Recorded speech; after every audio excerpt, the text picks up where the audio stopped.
Hindi ko na itanong kung sa pamilya Mm.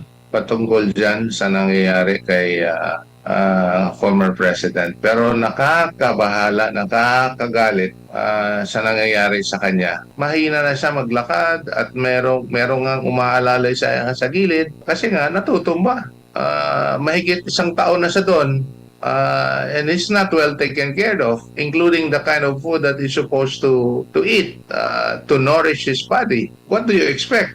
I would not be surprised if there will be, I hope not, matutumban na naman siya. Yan ang problema doon. Talagang very frustrating that you hear this news. Kaya ang panawagan ko, iuwi na siya sa Pilipinas. Sir, ito pong International Career Support Association o ICSA. Isa po itong UNNGO. Nag-file po sila ng statement na doon po sa United Nations. Nag-submit sila doon ng kanilang panig at sila po ay nakakusa sa Marcos Jr. government na ginagamit na raw yung ICC laban kay dating Pangulong Rodrigo Duterte. Itong ganitong mga petisyon o mga liham o mga statements na isinusumite po sa United Nations, ito ba yung makatutulong, sir, sa kaso ng dating presidente? Anything that will bring out a public and international appeal insofar as the illegality of the arrest and the forcible taking of former President Duterte to The Hague would help the cause of the former president. And that includes the cause of the millions of Filipinos who have been praying and supporting for him. No? Pero meron din nagsasabi na kahit na anong apila yan, saang apila, gaano karaming apila, hindi pa rin makikinig yung ICC. Kasi sa sinabi na nila, may jurisdiction yung korte, itutuloy namin yung kaso patungkol kay former President Duterte. So, but whatever is the case, hindi tayo hihinto. Ang pag-alam ko, yung sinasabi mong grupo, hindi nga yan grupo ng mga Pinoy solely, no? Opo. It's an international organization. So, ibig sabihin, pati yung mga dayuhan na nakikita nila na hindi tama yung treatment kay former president, tumutulong na rin na mailabas yung kwento, yung totoong kwento na hindi nga tama yung ginawa kay former President Rodrigo Roa Duterte. Nakikita ko sa screen nyo yung pag-appear ni former Executive Secretary Bingbong Villaldea, no? During the first and only hearing, at the first hearing where former President appeared.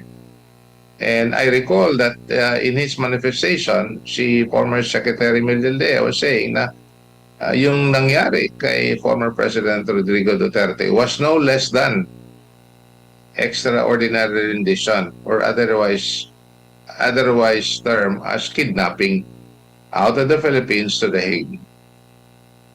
Opo, sir, anong komento ng legal team doon po sa naging cell monitoring ng ICC kay FPRD dahil po sa kanyang chronic physical ailments? May komento rin po ba ang pamilya dito sa naging hakbang? Hindi ko po naikwento, hindi ko naitanong kung sa pamilya patungkol dyan sa nangyayari kay former president. Pero nakakabahala, nakakagalit sa nangyayari sa kanya. The motion that the former Counsel Kaufman filed to verify yung mga reports na natutumba nga yung former president dahil nga sa edad niya, alam natin na may kapansanan siya. Totoo nga, totoo. Pero na-watered down. If you look at the statement of the ICC registry, I see a rare occasion, can you imagine? Kung sino yung mga nakakakilala kay former president na hindi pa siya dinala sa Hague. Alam natin na mahina na siya maglakad at merong nga umaalalay sa gilid kasi nga natutumba. Ngayon, mahigit isang taon na siya doon. and it's not well taken care of, including the kind of food that he's supposed to eat to nourish his body. What do you expect? I would not be surprised if there will be, I hope not, matutumban na naman siya. Yan ang problema dun. Talagang very frustrating that you hear this news. Kaya ang panawagan ko, iuwi na siya sa Pilipinas. Panawagan ng karamihan, hindi lang po ako. Iuwi na siya sa Pilipinas. They want to continue with the case, let them continue with the case. In fact, his prayer for interim release was denied because allegedly he's a flight risk. Sino maniwala dyan? Natutumba nga na nga yung tao. Tsaka ini-issue, attorney, na malakas pa raw ang impluwensya ng dating presidente. Kaya dapat daw sa ICC lang siya ma-detain. Nako, mas malakas pa nga itong gobyernong ito kasi sapilitan talaga na dinala siya sa Hague. At gusto na naman nila hanapin si Senator Bato. The whole point of this episode, the whole point of this episode, MJ, at I'm trying to understand the whole thing, no? Talagang it really compromises or diminishes our being Filipino citizen that we cannot address these grievances between and among Filipinos by us Filipinos. And I'm referring to having to file it before the appropriate Philippine court. Ina-outsource na natin yung judicial system natin sa labas ng bansa. Kaya nga ako, I'm a lawyer. I've been practicing for quite some time. I feel so bad and so insulted that we are outsourcing our judicial system. Yeah. Meron pa nagsasabi dyan, law expert. Talagang mahirap daw ito na kaso. Kaya dalhin natin sa labas. My God. Pero hindi po ba, attorney? Coming from a lawyer, hindi ko na maintindihan. If you don't have any trust in our judicial system, imperfect as it may be, just like the ICC, it's also imperfect. If you cannot trust the Philippine judicial system, huwag ka na mag-practice as a lawyer. Tsaka, attorney, kung kukuha din naman sila ng ebidensya at mag-iimbestiga, dito rin naman po sila sa bansa balik. Maaari din nga makipagtulungan sila sa mga law enforcer dito. Parang pinapalayo lang nila, pinapahirapan lang nila yung sarili nila kumpara sa kung dito isampa yung kaso sa local courts, mas madali pang ma-access kung gusto nila ng mag-imbestiga at makakalap ng ebidensya, attorney. Actually, tama naman kayo doon, ano? Pero ang hindi ko, what I would not agree with that statement is, ituloy natin yung kaso doon, dito mag-imbestiga sa Pilipinas. Yun po ang ayaw natin, na dinggin yung kaso sa labas ng Pilipinas. Dito sa Pilipinas natin dinggin yung kaso. Dito yung kaso ipafile sa Pilipinas. We still trust the judicial system here. It has its own difficulties perhaps, but this is the only judicial system that we have. Kailan ba nangyari na hindi natin kinaya kahit na anong klaseng kaso na nangyari dito sa Pilipinas, kahit na anong klaseng kaso, kailan ba nangyari na we gave up on our judicial system? Opo. Yung panahon nga ng Maguindanao massacre, in one day, 58 people died, not just died, killed in such gruesome manner. Hinawakan nga ng korte ng Pilipinas yan. We did not outsource that case outside of the country. Opo, tsaka may history na rin po tayo, attorney, na mga high profile na mga kaso, past na mga presidente, hindi naman natin pinaubaya sa foreign courts, kundi dito din sila na trial. Tama po. I was reminded of another. He calls himself law expert kasi din nga siya eh. Hindi ko na lang pangalanan. Sinabi niya na yung Republic Act 9851 kung saan nakalaad yung crimes against humanity for which the former president and Senator Bato is being charged. Pwede naman daw doon sa ICC dinggin kasi nga mabibigat na kaso ito.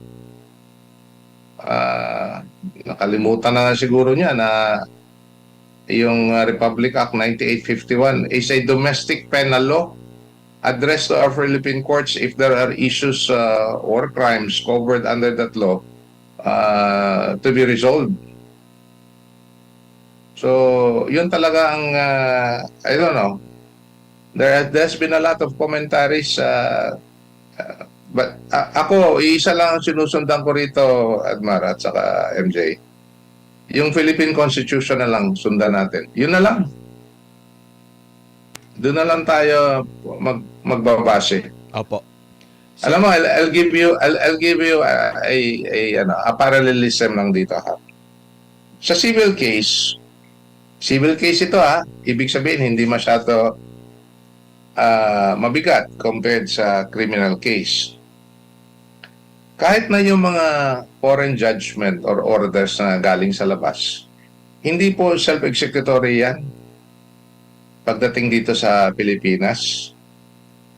Ibig sabihin, dadaan po sila sa korte at gagamitin nila yung foreign judgment to invoke what they want to invoke before the Philippine court. Example, a foreign divorce na nasa labas. Hindi po pwede self-executory yan. Pupunta ka na lang sa local civil registry at mawalang visa yung kasal. Hindi po, dadaan po tayo sa korte niya.